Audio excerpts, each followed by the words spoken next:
Hello, my friends, and welcome to another Johnny Vedmore read through with me, your host, Johnny Vedmore. Yes, we are going on another adventure, a Black Hand adventure again today, and we are going for a ride. I promised you on the last part, we're going to read through about a guy who developed these ideas of Satanist sex parties, blackmail operations, all sorts of things that led to the downfall of the British government and almost did the same in America. And it's very much true. But he had to look for his Pygmalion girl, his main squeeze, the girl that he could use to make men melt, to cause people to have issues in the brain and to do whatever he wants, so he can make those men do what he wants via a conduit, a sexual conduit. And she went by many names. She went by many names. One of the most interesting women throughout all of history. She's like the Lady Godiva character. She's the Delilah, you know? She will tempt you in, take you out. She will do she, as we see like 17, 18, 19-year-old girls as being pretty ditzy most of the time. Yes, we got we know the odd intelligent one. This this girl, she was she was beyond. She was beyond what you can imagine. There was she could drive grown men wild really easily. She says some people saw through her. Some people saw what she was doing, but they saw even more than they saw that she was capable of controlling it. She was capable of controlling men in a way which is just. I know there's a lot. I know there's a lot that men who can be controlled, but this was a girl who could twist the mind of almost any man. She was extraordinary, and we're going to see that. And it's a really strange story, of course, because it's following on from Hod Dibben, who's looking for his next Pygmalion girl. He's looking for a girl he can use in his newly acquired nightclubs, his newly acquired night scenes, where he can then be central to the intelligence games, the gangster games, the mobster games, the sex blackmail games, the satanic games.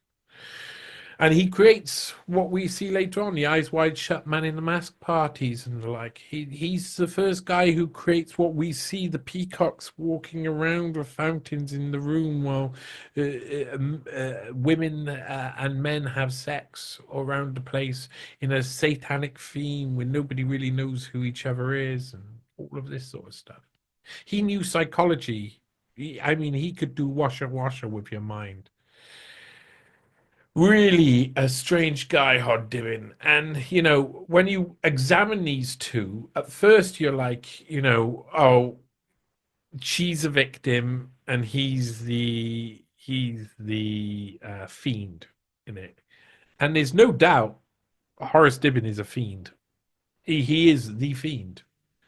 But Mariella Novotny, from a very young age, she's understood something. Yeah, Mariella Novotny, also known as Mariella Capes, also known as Henrietta Capes, also known as Henrietta Chapman, maybe as well. And she went by Morgan Dibben for a while, I think, as well. Did she go by Henrietta? No, she went by Chapman Dibben, sorry. So by this time, Horace Dibben, this guy who's an ex-RAF fighter, pilot, squadron leader, served up in the Orkney Isles, an antiques dealer, high level, really good at his game, former Plymouth Brethren. Weird backstory, hanging around with these very posh people all over the place, already built up his name well known, owned Esmeralda's barn by 1956, 57, just the end of 56 probably, after the death of Esmeralda Gulen. And then uh, set up the Black Sheep. Esmeralda's barn, as it was known, was um, the place where the Krays were. Eventually, they'd own it. You could see if you type in Esmeralda's barn and the Krays, you'll see they got these like little business cards that they had made up with Esmeralda's barn on, and that was when gambling got made legal in the UK. These were changing times, and so it became a gambling den. And within that decade, the I think it was within the 60s that the Krays got sent down. So they were like the biggest. They had moved from the East End to the West End. That's what Esmeralda's barn represented. East End gangsters moving into the West End, and they were going to be used in a very clever way, but they were going to it would be placate and allow them the establishment to get a foothold within the East End business trade too. There's so much in this. There's so much in the Black Hand. There's so much that's important. This is history. History. To find this history, got to go to Newspaste. And newspaste.com is my home. It's my base. It's a place where you can support me. It's a place where you can reach out and contact me. It's the place where you can find the different links to the various different websites. It's got lots of my articles on, most of my articles. A few still over at johnnyvedmore.com, and johnnyvedmore.com will probably be incorporated into Newspaste eventually. But here we go. We're here in the Black Hand. We're in newspaste.com, and if you scroll down the page, you get to the Black Hand section. And we're going to be reading the fourth of the article. We've read about Esmeralda Noel Smith, also known as Esmeralda Gulen, the creator of Esmeralda's Barn, actress who was amazing. Barbara Knox Marsh and the other girls, Linda Justice and others, who were the other nightclub girls who went missing or died. She died. Barbara Knox Marsh is the one who didn't take enough Seconal to kill her, and she didn't accidentally get the lamp cord wrapped around her neck enough to choke her. But the combination of the two meant she died. And of course, in the last one, Horace Dibben, the devil himself. I call him the devil himself, even though he calls Bozomeni the devil himself, his arch enemy that he creates in these Mirror newspaper articles. I see Horace Dibben as the devil himself. He lived like the devil. He was a very, very naughty boy. And these two, Mary Ellen Novotny and George Huntington Hartford II, these are really important. And we're at Newspaste, and we're here. A match made in hell. Oh my God. She's like young when she's marrying this antiques dealer in his 50s. This is an extraordinary story. Here we go. Black Hand, a match made in hell. It's number 4. How the satanic themed sex parties of Horace Dibben helped to collapse the British government. It's an extraordinary story. Let's just move this around a sec. At the height of the Cold War, in a country experiencing the final throes of a post-war economic boom, one strange man went on to play a central role in a scandal that brought down the British government. In a masterclass of how to get away with grand espionage, Hod Dibben coasted through danger seemingly without any fear. The nightclubs of London, which have been the focus of our attention so far, are all under new ownership after a series of tragic deaths of their previous owners and hostesses. As always, with anything Horace Dibben did during this period, elite sex parties and sadomasochistic orgies were part of what would eventually develop into the Profumo affair. Constance Capes and the mysterious Mr. Atherley. Stella Marie Capes was born on the 9th of May 1941 in Sheffield, Yorkshire, to an unmarried mother, Constance Capes. Although she was born Stella Marie Capes, the name she chose to use most often before she met Hod Dibben was Mariella Capes. To understand why Mariella Capes went by so many different names, including Mariella Novotny and Henrietta Chapman, it's worth revisiting a little-known anecdote concerning her mother, Constance Capes. Mariella's mother was born in Grimsby in 1903 and was involved in a very curious and well-documented case in 1927 concerning a man who had also used multiple identities. Constance was 24 years old when she went to work as a secretary for a fascinating fraudster named Mr. Reginald Winterbourne Atherley. She was described in a Daily Mirror article dated the 5th of October 1927 as a pretty North Country typist, with the article describing how she had several strange experiences while she was acting as Mr. Atherley's secretary at the Four Winds Caravan in Thirsk. Constance Capes described in her own words what occurred when she arrived at Thirsk after corresponding with Mr. Atherley. The salary he proposed was small, but he said he would give me shares in his business. I knew that Four Winds was a caravan, but I did not know it was his permanent headquarters. After I had worked 4 days with Mr. Atherley at the Four Winds, I felt compelled to leave. In the first place, it seemed a little too much to expect a typist to work by day and sometimes by night, in a caravan situated in a field far from town. I'm going to laugh a few times during this. When I had been at Four Winds 2 days, a curious incident occurred which made me doubtful. It was on Sunday, September the 18th, when Mr. Atherley came to my lodgings and told me that he had seriously injured a man with his car. He urged me to return to the caravan, which I did.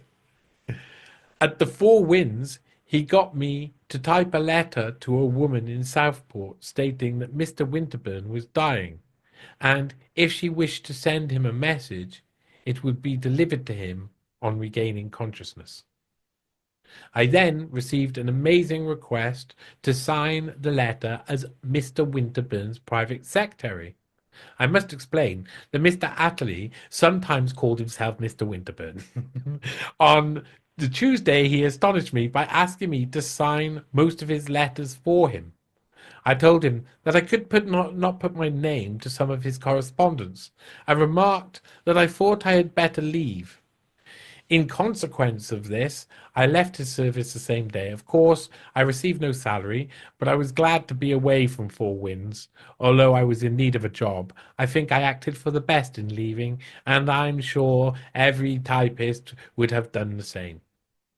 Constance Capes had had her first run-in with a con man at the Four Winds Caravan, and it garnered her a lot of attention. The curious case of Mr. Winterbourne Atherley and the Four Winds Caravan received a lot of coverage in the Daily Mirror, so much so that Atherley complained to the newspaper via solicitors that the reports about him were both libelous and defamatory.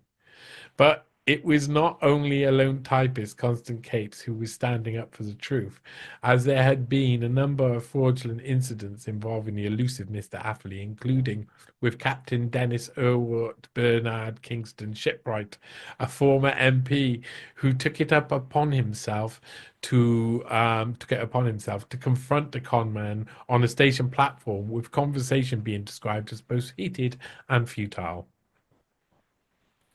In response to Miss Cape's recollections of her employment, making the pages of one of the most popular newspapers at the time, Mr. Atherley's solicitors sent her a demand ordering her to return a notebook in which she had taken shorthand notes of Mr. Atherley's business letters.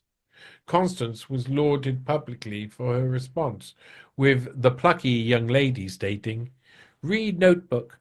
I regret being unable to accede with your request, as the book referred to, containing Mr. Atherley's note, is my property, a fact of which he is aware.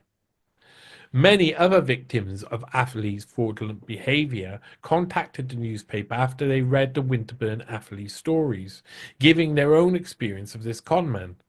This level of publicity was probably something which a lowly typist such as Miss Capes enjoyed. In the same year that Constance exposed Reginald Winterburn as the fraudster he was, the audacious conman was sentenced on 4 charges, including assault of a lady named Beatrice Gray, impersonating the police, doing malicious damages to a police cell, and obtaining a driving license after previously being disqualified. Probably all on the same occasion. In court, Winterburn described himself as the mysterious Mr. Atherley, the super publicity agent. When the magistrates were leaving to consider their verdict, he offered to read his life's history to the court and even went on to sing a hymn for the baffled onlookers. We go through that article. I read through that article in that clip. Um, Did the extravagant real-life adventures of Reginald Winterburn inspire the daughter of Constant Capes towards a similar destiny? Not much else is known about Mariella's mother, except that she was never married, and the fact that Christine Keeler, a wily central figure in the perfumer fair, who was a friend of Mariella Capes, referred to Mariella's mother as a whore. However, no evidence yet exists that the Constant Capes engaged in such activities. Mariella was born 2 years into World War II, and her mother was never married. Given that time period, that could be enough for any lady to receive a negative reputation. Yet Mariella herself would have no qualms about being involved in that sort of activities, which could lead to such name calling.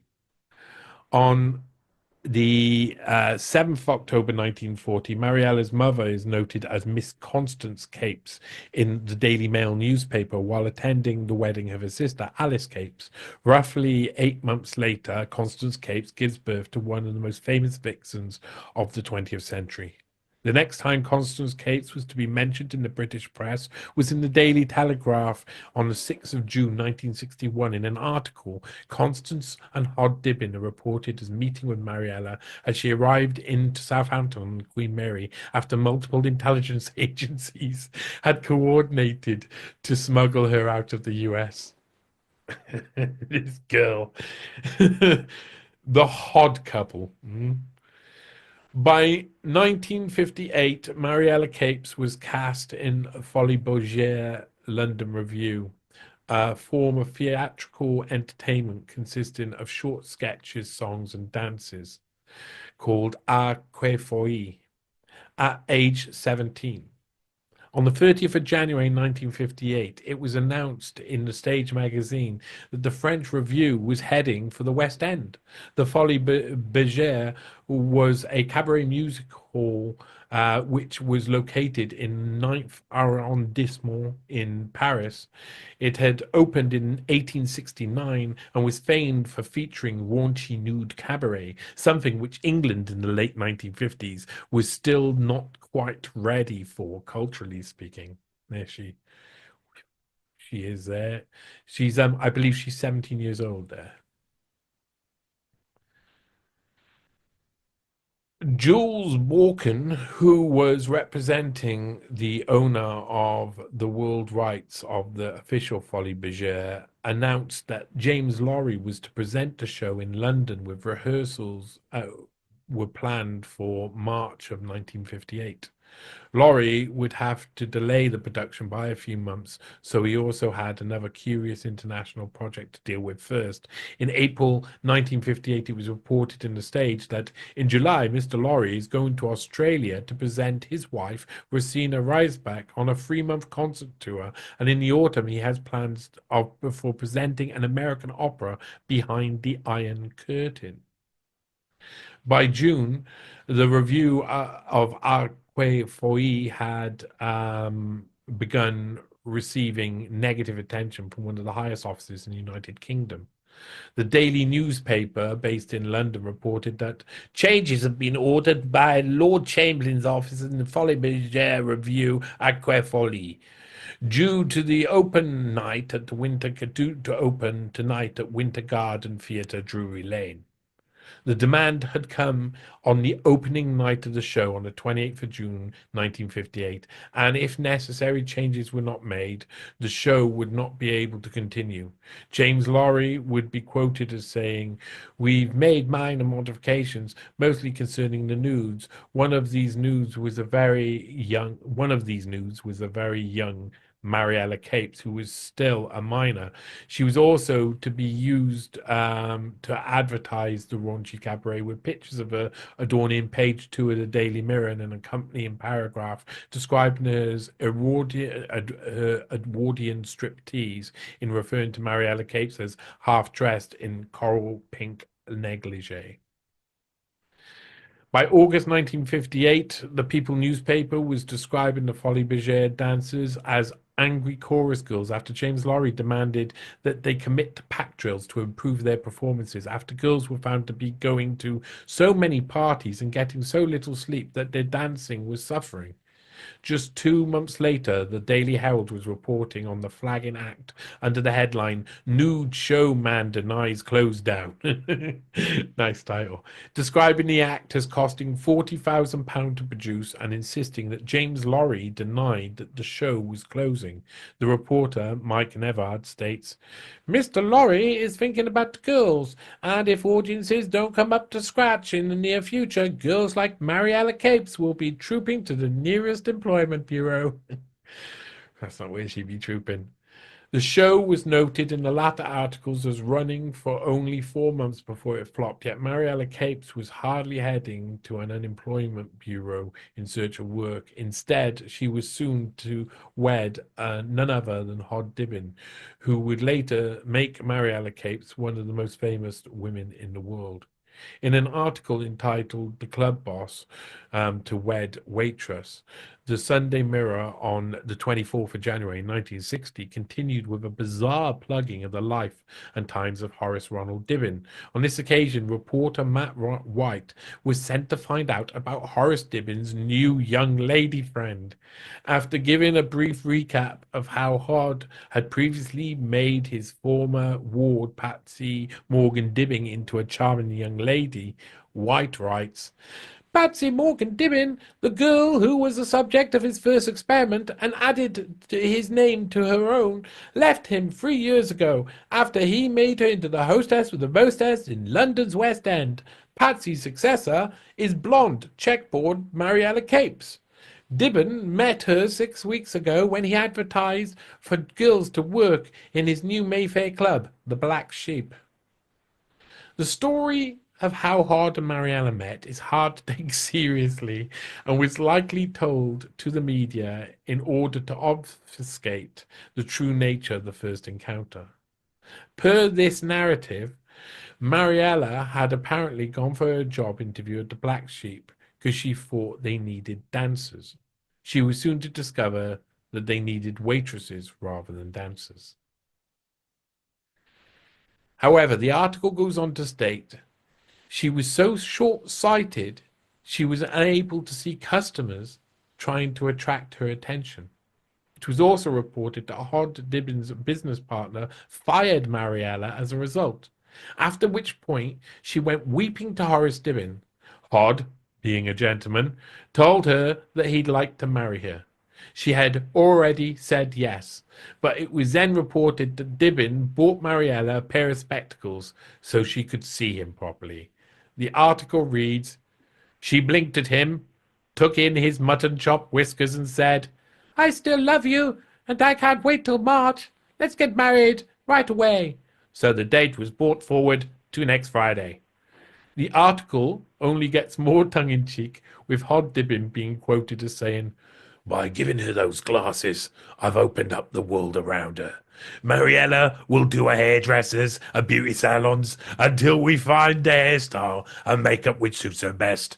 She will be taught to sing. Her voice is good, but it needs training, and there will be lessons in deportment and fashion." A picture of Mariella Capes alongside the article showed her biting the temple tip of her brand new spectacles. The Daily News in London reported the shotgun wedding of Mariella Capes and Horace Dibben on Saturday, the 30th of January 1960, in a small piece entitled Bride of 18 Moves into a Mansion. There it was reported that Horace Dibben had bought her a 40-room 16th century mansion near Pentworth, Sussex. The previous article is also the first time in which Horace Dibben's son from his first marriage is mentioned, stating, by this previous marriage, Mr. Dibben and his son, who is 12 years older than his bride. On the same day, the Daily Mirror also printed an article about the wedding, which describes Mariella Capes as an 18-year-old ex-Follies nude. There they are. Mariella Capes getting a kiss from mutton chop clad Horace Dibben. This extraordinary, extraordinary story. Here we go. This story of how this happy couple met may appear trite to us now, but it seemed to resonate with publications and readers around the world, with various articles about their romance appearing in even the American local newspapers in places such as Arizona, Tennessee, and Indiana, to name a few.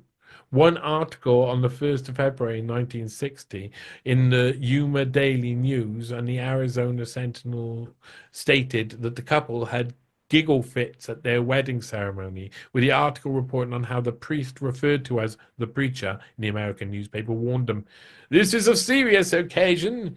You'll have to leave if this does not stop." It was also said that Mariella, who was wearing a 200-year-old engagement ring given to her by Hod, was devastated when her spectacular multi-tiered wedding cake turned out to be stuffed with sawdust. It appeared that a lot of the wedding was pomp, in fact, just for show. Ward, Dibben, and Sugden, the society's sexmen. Hod Dibben and Mariella Capes soon became a serious partnership, a force to be reckoned with, but it would be a friend of theirs who made their fetish sessions an enterprise with the power to take down the government. For many people, Stephen Ward, often referred to as a society osteopath, is remembered as the unlucky Patsy in the perfumer affair, an extremely well-documented sex scandal which resulted in the downfall of the British government. Stephen Ward was the son of Canon Arthur Evelyn Ward, who was, until his death in 1944, the canon of Rochester Cathedral. Stephen Ward studied to become a doctor of osteopathy in America, attending the University of Minnesota. Yet one of Dr. Stephen Ward's many notable talents was sketching. During his lifetime of sketching, Ward would sketch portraits of the Duke of Edinburgh, Prince Marina, Lord Snowdon, the Duke and Duchess of Kent, and many others. Ward may have been close to Hod and Mariella and a definite sex addict, although he wasn't a big fan of Dibben's satanic-themed sex parties, which were being held for London elites. And there you go, that's a Stephen Ward there. With some of his girls, he could attract them. A few Christine Keelers on the right there. Famous, and two friends. These all famous guys. Horace Dibben was unconventional in almost every possible way, as was his relationship with Mariella Capes. They would also forge some very unconventional relationships after they were officially wed. In Douglas Thompson's book, Stephen Ward's Scapegoat, Hod Dibben is mentioned on numerous occasions, with the author quoting a business partner of Hod's, Mary Sykes, who stated, "There wasn't much not to like about Stephen Ward. He pursued his interests without shame, as of course did Dr. Ward's close friends, Hod Dibben, who had 3 custom-made leather suits, 2 in black, 1 in faded red. He said the leather intensified the pleasure when he was caned, or preferably birched. It was so pleasant, he didn't mind so much the chafing of the suit between the legs. Not so bad if you use lots of talc. Johnson's baby powder is best." Thompson follows his rather revealing quote by writing, The pink-bottomed Dibben was the charming raconteur of Whitehorse Street. He spoke highly of the teenager he married at Caxton Hall on the 29th of January 1960. She ties me to a chair in my leather suit, whips me, and then makes me watch her screwing someone else. Exquisite excitement, he announced, adding, I'm showering her with gifts. Nothing is too good for that wonderful girl. Thompson goes on to write, the only thing his bride, we'll call her Mariella for brevity, never got up close and intimate with was the truth about herself. Stella Capes, aka Mariella Capes, aka Maria Novotny, aka Henrietta Chapman, is up there as a wonder of the world. She had a name for all seasons, a kink for all takers, an explanation for everything. The same book. This is extraordinary. I really do like this. He's wrong about. I will say this just quickly. Um, uh, Douglas Thompson is his book, Stephen Ward's Scapegoat. It's a longer title, but Stephen Ward's Scapegoat is it has inaccuracies. You know, he puts things in the wrong place.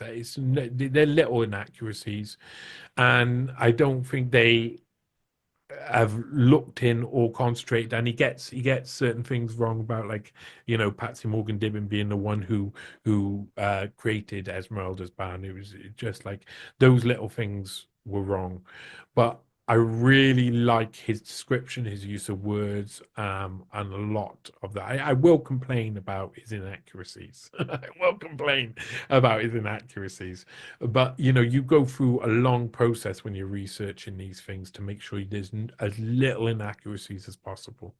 And but I really like the way that he talks, uh, and that line, you know, we'll call her Mariella for brevity.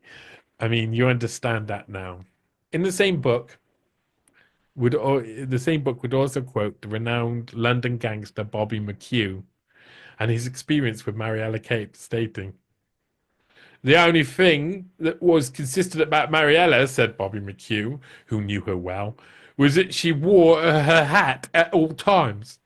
She never took it off. Once I was having a drink with this rather upper class chap who told me he was meeting his new girlfriend, Henrietta Chapman. Would I like to meet her? I thought nothing of it and then went with him, and there was Mariella. I said, hello, Mariella. She smiled sweetly. Oh, I'm so sorry. I'm Henrietta. You are the third person this week to make that mistake. We must look very alike. She was superb. She was sitting there smiling, wearing the hat she'd been wearing on the night before when I saw her stark naked at an orgy. She was a one. She was certainly special. She was meant to be the president of somewhere's daughter, but it was all bollocks. She was from Sheffield, but she turned everybody on, everybody upside down. For such a young lady, it seemed like it was second nature for Mariella to wrap very wealthy and powerful men round her little finger. The latter quote from Bobby McHugh came with an anecdote of how she had once put a needle through the windows cleaner's bollocks when he tried to fuck her. That's a good line. Also, no, so put a needle through the window cleaner's bollocks when he tried to fuck her. Also noting that the window cleaner was an associate of the British Security Services and had admitted that he thought it would be worth the risk. Douglas Thompson again quoted Bobby McHugh in relation to the sex parties which Hod Dibben ran. He had a tough war. All these men in the scars did. That sort of thing makes you want to get on with life quickly. Odd just did it at double time. For a brethren boy, he certainly ran the most elaborate sex parties in London. You never knew what you might see there. Black magic and men in masks and peacocks wandering around were all at the parties organised by Hod, not Stephen Ward. Stephen went to some of the parties, but he was organising them. For many of us, it was a curiosity. They were going on all over town, but Odds was special. He had something for everybody. Nee, it's hard Dibben and Mariella Novotny. Aye, aye, aye. Hod Dibben always had a keen eye on whatever was happening at his parties, even when Gypsy Riley, the partner of the infamous London gangster Billy Hill, went to the toilet at one of Hod's gatherings. She was met with Hod's eyes watching her through a spy hole. Bobby McHugh would later recant. You couldn't get up to anything without Odd seeing you, even having a pee. Stephen Ward and Hod Dibben became thick as thieves, so to speak, with the pair meeting up regularly in Knightsbridge and maintaining close connections with Dr. Teddy Sugden, who, whereas Ward was known as the Society Osteopath, Sugden was the Society Abortionist. These three men were assisting the elites of London with everything from illicit hookups and sex gatherings, all the way to elaborate satanic themed sex parties and secret abortions. They knew everyone's secrets. Edward Teddy Charles Sugden was rumored to perform 15 abortions a day during a time when abortions were illegal in Britain. For many of the gangland pimps, Teddy was a miracle worker, renowned for being able to abort a baby and get the girls back to work almost immediately. These three men have burrowed out a niche for themselves. Hod Dibben as a master of ceremonies, Stephen Ward as a high-flying pimp, and Sugden as a cleanup crew for any unwanted pregnancies. But none of these men could have gained any power if it wasn't for the girls and the long queues of paying punters. Sugden was another strange character. He was said to have two distinguishing features. One being that half his face was paralyzed, which apparently left him looking as though he was always smiling. And the other was that he was sexually aroused by girls committing sex acts on reptiles.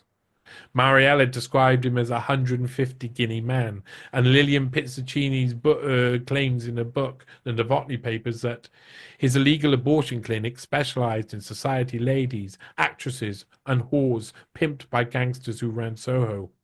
He guaranteed that he could get them back to work within a day. The latter book also claims that the night before her wedding to Hod, Sugden asked Mariella if he could watch while she simulated sex with a python. Although there are other witnesses to back up the claim that Sugden had such serpentine peccadillos, it is also clear that most researchers, that Mariella told as many falsehoods as she told truths. For such a young lady, Mariella Capes had a lot of very strange associations and experiences. However, once she had married Hod, her experiences only become more profound, more protracted, and more profumo. The main reason why most of the characters in this series ended up dead or disappeared seems to be their common connection: the London nightclubs that they were involved with or frequented. One thing was certain: in London during the late 1950s, the gangland villains were taking over the town. Hod Dibben had moved his operation over to the Black Sheep, and soon after, the Cray twins bought a stake in Esmeralda's barn. It was the first time that the gangsters of the East End of London had started to overtly move into the West End scene. In fact, you couldn't own a nightclub in London by the early 1960s if you weren't paying protection money to one of the many organized rackets. The only group with enough power during this era to trump the gangland villains were the intelligence agencies, and they were about to play their hand and take control of the London scene. As for Mariella Capes, she eventually met her very unusual and sad end, drowning in jelly, and we'll investigate that soon.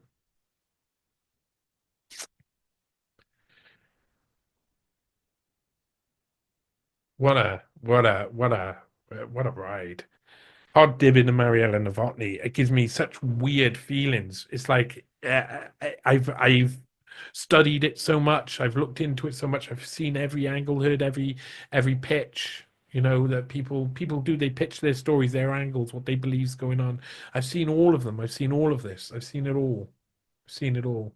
I've read the story over and over again. I got the characters, like the way I envision the characters It's nuanced because, of course, I have like this idea of how they were seen by the wider audience, but then there's also like that personal feeling. You get to know these characters. Hod Dibben, he knew he could see when something was worth something, you know? He knew how to be alternative. He had his want to be whipped and caned and stuff like that made him hang around with very kinky people. And he was obviously a major character, but this whole gangland scene coming in, you know, a, a lot of people would have been scared back then. A lot of people would have been, behaving themselves. These were rough people coming in at the same time. They're hanging around with the elites, lords and ladies. And as was said, there are a lot of people who are there's a lot of parties going on. It's not just hot dibbing, there's a lot of these events, satanic, black mask themed, all of these different things. So if that's going on around you, what would do you know what's real or not? Do you know if it's actually just a satanic theme, or is it just a satanic cult in the middle of a sex orgy, surrounded by gangsters and elites, and it becomes normalized, and then eventually, of course, it turns into something much more professional. Go through the source material for this article with Johnny Vedmore. Oh, Mariella Capes, aka Mariella Novotny, is one of them. Vixen's responsible for the downfall of the British government. At 17 years old, she was working as a nude dancer in a cabaret show in London. Soon she would become Hod Dibben's wife. Discover more than you knew yesterday concerning the people behind the Perfumer affair. And you can go in that news hound. I don't know. It's probably about 2 hours or something. Well, it's now and 47 minutes of me going through the evidence. Um, it's not really loading up very quickly. YouTube's bunk. It goes through. I go through a lot of the source material that makes up the article. So this is me looking at the Affley part of the story, but if we fast forward a bit, we can get on to. I think this is the Mirror doing a bit about Lillian Pizzuccini's release of um, the Novotny Papers or whatever they're called. That book. I can't remember if it's the Novotny Files or the Novotny Papers. I get a feeling it's Novotny Papers, but I keep mixing them up all the time. Can never remember. But that book contains lots of things that are slightly wrong here and there. But in Newshound, I go through all of this information properly. I mean, there's the other, in the next episode, George Huntington Hartford II. He is the original Jeffrey Epstein, an extremely interesting character. And this story about about this period, people have got to know it because it's happening again still. When we think about, there you go, we're biting onto her glasses there. These are clips from the News Hound. That's Mariella Novotny. That's the one where they're talking about Hod Dibben meeting her. And it's all contrived. She's being recruited by intelligence, really. Later on, Hod Dibben's going to admit that he's intelligence, much later on in his life. He survives into his 90s, or at least into 90, when in 1998. So I can't remember when he was born, but he was married in about 27. So yeah, I think he was about 96 when he died. He had lasted that long. He had done well to last that long. These pictures, Black Hand series. He'd done well to last that long for sure. And wow. Gives me a load of feelings, a load of weird emotions, because I know the characters so well, I know the time so well, I know the situations that are going on behind the scene. I know about loads about other little characters as well. And there's a lady who we haven't talked to in a while. But I'm sure she's still on it to some degree. But there was a lady who was sending me amazing information. She started reading the Black Hand series and was like, I like this. I find this interesting. And she started looking into a few things and she found, like, I was writing up 5 articles there. It was there's 7 in total, but the first run, it was 5 articles, and I know where it's going, and so it hasn't finished. There's an intermission. It's number 6 and 7 are an intermission. It goes back a little bit, same area of London, and we see about another case that kind of like goes through all of this period as well. So you already have the scene set for what that period's like by the other stories, and there are crossover characters here and there.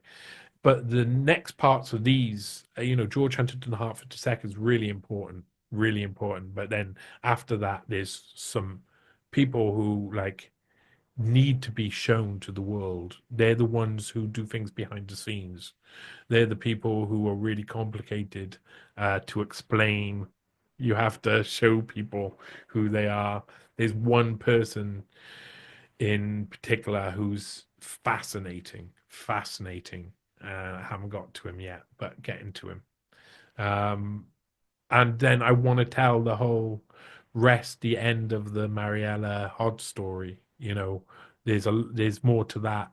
They have to go on the run to an extent. So some really, really, really really super interesting, really super interesting. Um, when you explore it with Newshound, I go further along as well, so you can see some of what happened. Newshound is about going through the source material. It's really important for you to know I'm not getting my information from Wikipedia. I'm trying to take it from source material at the time. That sometimes, lots of the time, means newspapers from the time. I'm going back in web archives on some articles. On these type of articles, you're relying on first-hand source material of people writing about it. Really, at the time, there's not much in the way of other media at that moment, but there is a lot because there was less of one type of media. There was much more writing, so there's a lot more archives to look through, and so I spent a lot of time in the archives trying to piece together these things. And there's this wonderful woman who's helped me out with some of that, and I hope eventually I'll make the Black Hand series. With her help, I'll make the Black Hand series into a comprehensive book. And hey, I'll say again, listen, I'm not a like God character. I haven't got the ability to just do all of this by myself.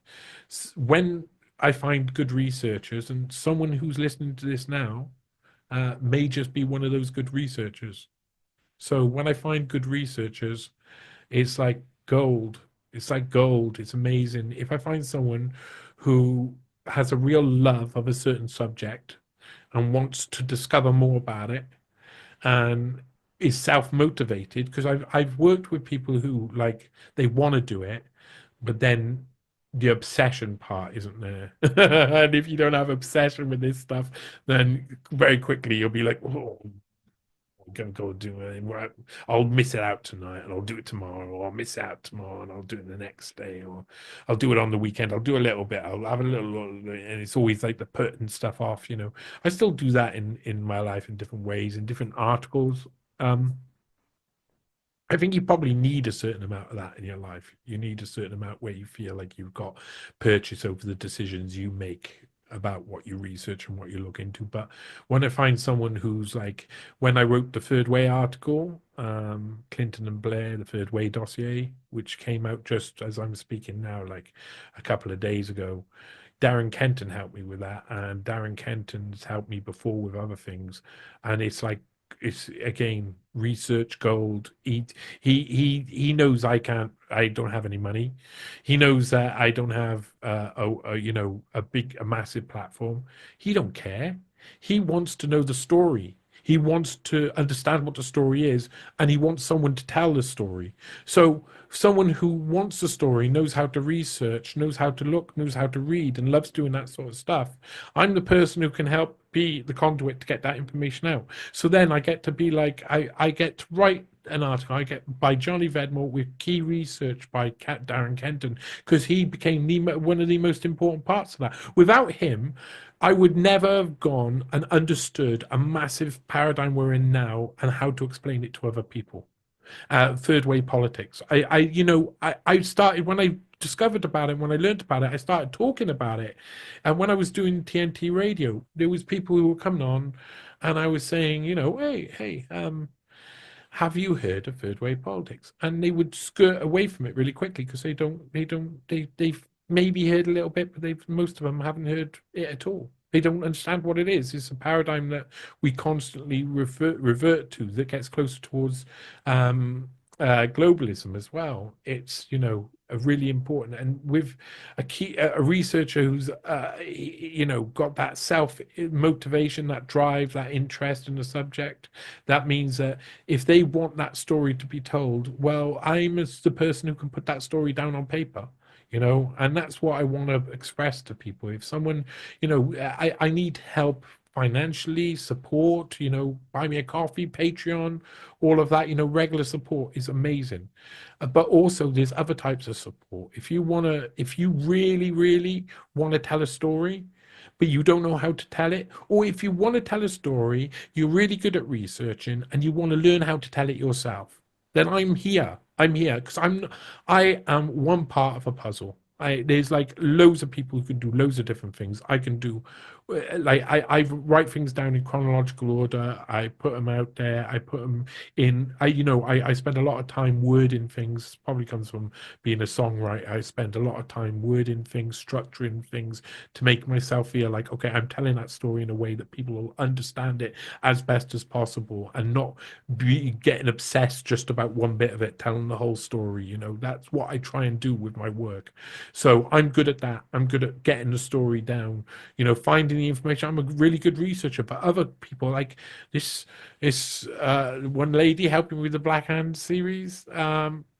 Ooh, I didn't have any help when I started off with the Black Hand series. If she had been helping me, each of the articles would have been instead of 4,000 words or so, it would probably been about 8,000 words an article, because she found so many middle bits, so much information, so much other stuff, so many links. We're trying to track down we're trying to understand the murder of a load of people that happened years ago that was written down as being accidental deaths over a year and a half period that looks suspicious as hell. We think they're murders. As we go through it, what will we find? Will we find more information? Some of it really points at it being suspicious.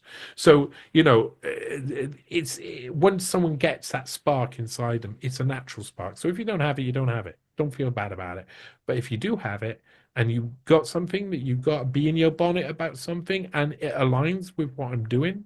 What I do is mostly historical, but if I see the point in something, and I meet someone with the drive for something. I wasn't necessarily interested in the third way article. It was only Darren Kent, and he'd already on a couple of occasions, like bought me something interesting, like I did Burst of Davos Bubble series, because he found the bubble charts from the World Economic Forum's Flickr account that went through all of their training. And so it was like suddenly like, oh, I can go through all of this. Oh, that's brilliant. Thank you, Darren. That's really nice. He'd already bought me something. So when he's telling me about Fabianism, and I'm like, I don't know, sounds a bit, even it takes me a while to get drive on the subject. Well, slowly, as he sent me more stuff, my interest peaked, because I saw a few things. Number one, he wasn't stopping. So he's got to drive to continue writing the article or developing an article. And also, the information was interesting and only got more interesting. And some of the quotes and some of the connections were like, oh, wow. Oh, wow. It's something else. To be perfectly honest, for a time, we were looking at and it is mentioned by someone today, we were looking at the idea of whether John Smith, the Labour leader, was murdered. Um, it would be way too hard to prove any of that, especially the fact he had had a heart attack before, but he had taken on a healthy diet, started like hiking the Monroes and stuff. And so, maybe he was fit and healthy, but there was an element that said no, he was just tragic. So there was moments where you're drawn in by something where you think the story is, but the story isn't there. Or the story might be there, you just don't have the evidence for it. But going through the research process, who knows? And of course, you're coming to me, giving me information, and then I'm going and looking for extra information. And that's two sets of eyes, and two sets of eyes is always better than one. I really not, I like working alone just because I get to do it fast. Then I found this with music. You work with another 3, 4 musicians in a band, it'll take you a year to write and record one song. You're having to get so and so to do so and so at the same time as so and so. It's like people, they have to be really heavily motivated, and then you suddenly go, "Brrr." But it's really hard to find those people. So I often have learned to do everything. And so that means I don't have to rely on other people being slow. I can just get on with like the graphics or the design, or think about format, or edit, draft, all of those different things. I can do them all at different times. But any help, man. I am so into help. I've got probably about 5, 6 people who help me with various stuff and fairly small levels, but I appreciate it massively because, like I say, I'm a part of a collective here, gang. We're all in this together. Seriously, we are. So, um, thanks for listening to me ramble. Thanks for listening to this series. That's such a brilliant story. She drowns in jelly at the end of it. I mean, that's just insane. Some of this, Black Hand series just makes you like, wow, why haven't movies been made just about that one, or just about this one, or just about that one? It's just incredible. And there's many more things to come. So stay tuned. Thanks for joining me for another Johnny Vedmore read-through. Support me, newspace.com, like, share, subscribe, Patreon, buy me a coffee, Ko-Fi, whatever. See you later. Bye.